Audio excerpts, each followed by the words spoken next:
Hey guys, Sports Simplified here with another baseball video, and today I'm going to be going over a concept you potentially will come across while watching a game of baseball.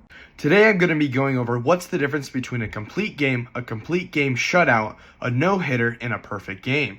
Now, a complete game is simply when the starting pitcher goes the full 9 innings of the game.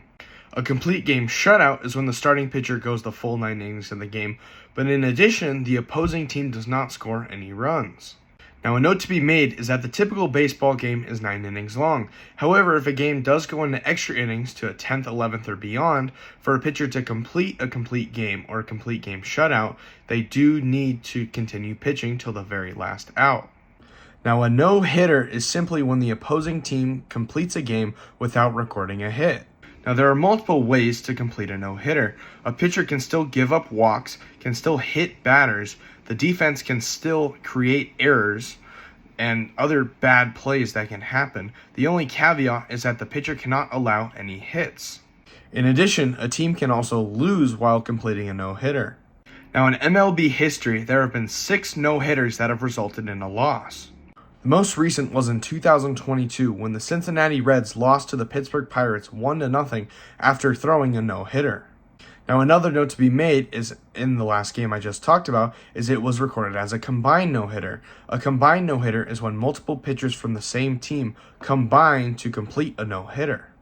Now, in MLB history, of the 320 total no-hitters, only 20 of them have been for combined. Now, the reason behind that is because starting pitchers keep going less and less innings, now averaging 5 or 6 innings for a quality start. Now, the goal of a starting pitcher is always to try to go and complete a good performance, but also try to go the distance. However, in the generation we live in now, it is less and less likely and also less and less occurring.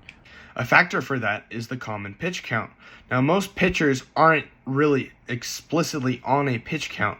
However, the average pitch count for most pitchers now is around the 100 pitch mark. Now, some may go a little over, some may not go to reach 100, but the 100 mark is the middle ground for most pitchers' nights now. Now, a reason that is because of the advancements in medical treatment for pitchers and baseball in general. Since there's a lot more medical knowledge about injuries and how they can happen and how to prevent them, that is a real reason why pitchers are pitching less. But another thing about why pitchers are pitching less is due to the more strain they're putting on their arms, because now the average pitch velocity is much higher than it was 5-10 years ago, let alone 30 or 40. I mean, the average pitch velocity now is mid to high 90s, which is unheard of in the history of baseball. There have only been few guys who have been able to do that over the history of baseball, and now that is pretty common that every pitcher has a 100-mile-an-hour fastball to go with a 90-mile-an-hour changeup and a 95-mile-an-hour slider, something that puts so much strain on your arm, which is a large reason why almost every pitcher has to get a Tommy John surgery, because they just kill their elbow almost every time they go out and pitch. Now, if you're not familiar with the Tommy John surgery, that is when they reconstruct your elbow, they repair your ulnar collateral ligament, your UCL, or sometimes other ligaments in your elbow, that way you can pitch again. Now, the reason it was called Tommy John surgery is because Tommy John was a pitcher who was actually the first person to get that surgery to repair their elbow. Now, how much less are pitchers pitching nowadays compared to back in the day? Well, I have a stat for you. Now, one of the greatest pitchers of all time, Nolan Ryan, in 1973, a pivotal year for him, I will let you know in a minute, he threw 326 innings that season. Now, comparing that to a pitcher of today's standards, that being Garrett Cole, a very good quality pitcher, the most amount of innings he has amassed in a single season is 212.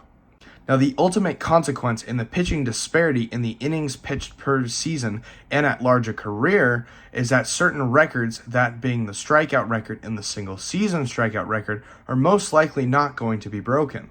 Now, both the single season strikeout record of 383 and the total strikeout record overall of 5,714 are both held by Nolan Ryan, and that 1973 season was the season he completed the 383 strikeout record.